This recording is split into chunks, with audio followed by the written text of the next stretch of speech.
இந்த சம்பவம் என்ன அப்படின்னு சொல்லி கேட்டா, பைக் பார்க்கிங்ல பைக்கை நிப்பாட்டி இருக்காங்க. ஆனா பட் அது பைக் பார்க்கிங்ல பார்க்கிங் பண்ணக்கூடாத இடத்துல நிப்பாட்டி இருக்காங்க.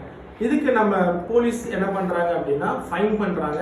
ஃபைன் மட்டும் பண்ணல, டயரை வந்து குத்தி கிழிச்சாச்சு. ஸோ அவங்க பஞ்சர் பண்ணியாச்சு.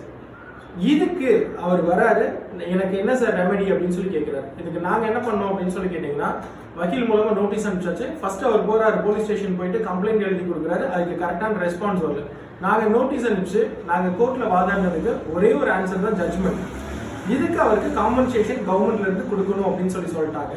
செகண்ட், ஜட்ஜ் வந்து கிளியரா வார்ன் பண்ணது ஒரே ஒரு விஷயம் தான், உங்களால அந்த பைக்கை ஃபைன் போடலாம், நோட்டீஸ் கொடுக்கலாம், இல்ல அப்படின்னா டோ பண்ணி போலீஸ் ஸ்டேஷன் எடுத்துட்டு போகலாம். பட் இந்த மாதிரி பஞ்சர் பண்றது கூடாது அப்படின்றத வார்ன் பண்ணி அனுப்பிச்சாங்க.